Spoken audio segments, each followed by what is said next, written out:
Assalamualaikum and good greetings. I have watched Jay Palfrey video before where he showed a great level of interest about Islam, but this video titled "What Do My Family Think of Islam?"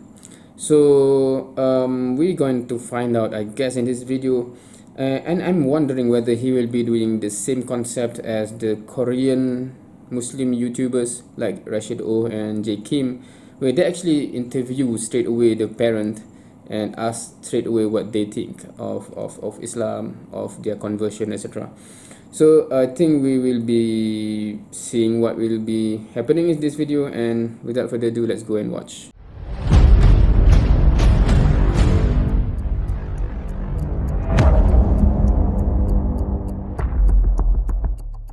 Hello my friends, welcome back to my channel. I hope you guys are staying happy and staying safe. If you're new here, my name is Jay, and in today's video I'm going to be answering your... To think of it, this made me remember of the early Daud Kim video, right? He's Jay Kim previously, so this is also another J from a different part of the world. Hopefully both, because one have become a Muslim, hopefully he will become a Muslim too, right? questions. I asked you guys over on Instagram to send me some a few weeks ago, and you guys did not disappoint. A massive thank you to all of my amazing Patreons for helping me to make this channel happen. If you guys do want to become a Patreon and support me over on there, then the link will be down below. Should I do that? Will anyone would actually want to be my patron on Patreon? If I put a link, will anyone ever actually support this channel in such a way? Perhaps we should try, right? I asked you guys to send me questions and I didn't put a border on them, so they could quite literally be anything. So I will be answering them today, and yeah, I just want to say I'm also filming on my brand new setup. I've got a new camera and some new lights, so I hope you can tell the difference in quality. I've also got a new mic, so I hope you can hear the better quality. So yeah, I'm excited. Let's get started. All right, you guys, I'm just going to be reading the questions off my phone. Question 1 is, when will you read the Quran? And I'm actually reading it right now. I have the Muslim Pro app, if you can see. And it actually gives me all the fasting times, and you can actually read the Quran, which is really exciting. I'm really enjoying it so far. I listen to it before I go to bed. So this is LSDR, is it LSDR camera? Because the zooming is because I'm using this handycam camera. I cannot afford an LSDR, right? Because they have it has that functioning zoom. This one is just, if I have my phone here, it's straight away, it's the same focus both way, right? So, but anyway, that's beside the point. I'm filming a day in the life as well today, so you guys will see that on Saturday, I think, next week, so keep an eye out for that. Question 2, your family's views on your interest in Islam. My family are very understanding. They know how much I love to travel and how much I love to learn about different cultures, and they really enjoy it. I have a very supportive family now, and I'm very happy. And yeah, I'm very lucky as well. Question 3, if you could have... Okay, so that is just one of the questions, because this here he is doing like Q&A session, and many people ask questions, and one of the question is, what do your family think of Islam? So I thought this will be exactly like the Korean guys, where they actually have the parents there to share their thoughts, right? So unfortunately this is not one of those videos, but anyway, so we'll just go through and hear what he has to say as a response to all these questions. Yeah. One meal for the rest of your life, what would it be? Probably menemam. I'm actually going to be making that tonight for iftar. I'm really excited. Menemam is my favorite food. It gives me great memories from Turkey. And yeah, I love it so much. Okay, next question. How do you earn money and travel at the same time? Any tips for solo student travel? Traveling as a student is incredibly difficult. You do have to work really hard to make everything happen. You've got to work really hard in jobs. Before I went traveling last time, I did actually work 3 jobs for a whole year without 1 day off, and that is the kind of sacrifice you have to make traveling happen. And when I'm at university, I do have to travel either in my breaks, or I have to make sure I get all my work done before I can go. But yeah, I really enjoy it. It's definitely worth it. So if you do want to travel, if you're a student, then work hard, you know, sacrifice those nights out and sacrifice those times with your friends. Obviously not all of them, obviously meet your friends a lot, but most of the time when I was a student in undergraduate, I did spend 99% of my time with my friends and not actually studying. So make sure you study hard, work hard, and traveling will just come with it. What made Yeah, so I guess because when we see someone, oh, he travels a lot, he achieves certain things, we don't have the access to what is the backstory, right? What is the sacrifice and the effort behind the story, which is quite interesting to hear that answer there. did you look into Islam? What sparked your interest? Traveling, I think I answered this in the last Q&A, but I'm not 100% sure, so I'll answer it again here.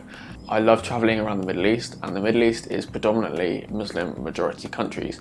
And once I was around people that had the same lifestyle and people who were Muslim, I really kind of gained an understanding how incredible Islam is, how peaceful it is, and I wanted to learn more about that lifestyle, because I was not necessarily finding a lot of peace in my life at that time, and traveling was kind of the only thing that really made me feel a sense of peace inside my body and inside my mind.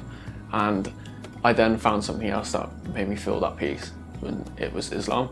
And now I just have incredible days where I can travel and learn more about Islam, and I just feel so peaceful. So yeah, I hope that answers that one. If you could live in one person's body for a day, whose would it be? That is a very good question. Wow, that is a really good question. I think I would choose someone who is living on the front line in Syria, so I can really understand what it's like every single day to live in fear, and I think that way it could possibly encourage me to do other things to help them. I'm doing a lot right now, and as you guys know, I'm working with a charity in Syria on the front line. The link is always down in the description box. You guys know how much I love them. They are doing just such incredible work and saving so many lives. So if you do want to help out in the Ramadan campaign, the link will be down in the description box as well. And I'm really, really grateful for anyone who does want to help. That puts into perspective certain things, right? Some people do have genuinely a good heart, and that tend to be the type of people that tend to see things in Islam. Is it a coincidence? I'm not sure, but that is interesting. And as a reflection, there are people that are born into Muslim family, brought up as a Muslim, but for whatever reason, the heart is not as pure as that, unfortunately. So, and they tend to become the bad image of Islam, hence making it difficult for others to see why Islam is so good, unless they travel like this guy did and see what you don't normally see. All right, next question. Any tips for traveling with a low budget?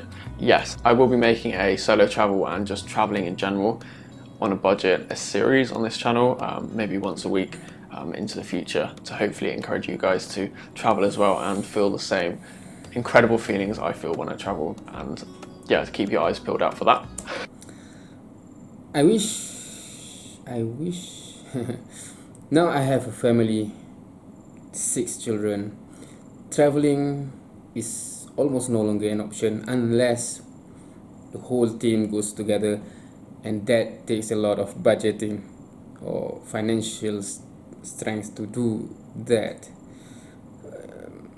So it is something, yeah, just a wish, and I hope if we cannot do it in this world, I can be still together with my family in the hereafter in Jannah, and travel all we want there, right? If we cannot afford it here, unfortunately. This one's so funny. Is it true that all British people drink is tea every day? And the answer is no. This is a very stereotypical version of British people, I think. I think there's 2 main ones, is that everyone loves the Queen and everyone drinks tea every day. And I think probably maybe 50% of people in the UK drink tea. That's a good question as well. If you guys think British people drink tea all day, every day, then let me know, because I feel like that's a worldwide stereotype of the UK. How do you define success? That is a very, very good question. I define success as waking up happy. Waking up happy and being excited to take on my day, whether that's work, whether that's personal stuff, whether that's going out with friends. Waking up happy is my definition of success, and maintaining that happiness throughout the day and staying positive and happy. What is your favourite country? That's a very difficult one. I have so many of my favourites. I think my favourites will be India, Kurdistan, Turkey, Egypt. I'm gonna say 4, not 1. I can't pick one. Okay, I love this question. How much inner peace are you getting? I love your videos, mashallah. I answered this just a minute ago, but I love this so much. I'm getting so much inner peace researching Islam and getting to know Islam more and really understanding the way of life, and I hope my videos can encourage other people to research. I just want people to really understand the value of researching Islam, because it's so peaceful and it's such an incredible way of life that I want more people to understand how happy it is, and I hope my videos are doing that. Interesting. I was going to say something, but suddenly went out of my mind. I cannot recall it back. Yeah, but it is great to see that he's find happiness and peace in learning about Islam. What was the best thing about Kurdistan? The best thing about Kurdistan was its people. Kurdistan, for anyone who doesn't know, I have been to Erbil. I loved it so much. The people were just so incredibly kind, like the majority of the Middle East, to be honest. Yeah, the people were incredibly nice, so friendly, giving you hugs. They gave me free sweets, which were incredible. Baklava is my favourite sweets, you guys probably know that. And the coffee is incredible as well. So I cannot stand baklava because it's too sweet for me. yeah, the people were amazing. Okay, so next question. Can you speak anything in Arabic? I will try, but you guys cannot laugh at me. I'm scared. Marhaban, Ismir, Jay. Is that right? Marhaban, Ersmi, Jay. I told you can't laugh. Moving quickly on to the next question. Are there any plans to visit Upper Egypt? Yes, I will hopefully be spending 2 to 3 weeks travelling the whole of Egypt, up to Alexandria, to Dahab, Sharm el-Sheikh, Alexandria. Wait, I said that. Why am I so bad at talking to the camera? Yes, I do have plans to visit the whole of Egypt, anywhere from Alexandria to Sharm el-Sheikh, Dahab, Luxor as well, and yeah, I'm really excited. How is Ramadan fast going so far? It's going really well. I have missed 1 day, and that's because I woke up late, and I'm gonna let myself off. 1 day so far is not that bad considering it's my first fast. So yeah, it's going really well.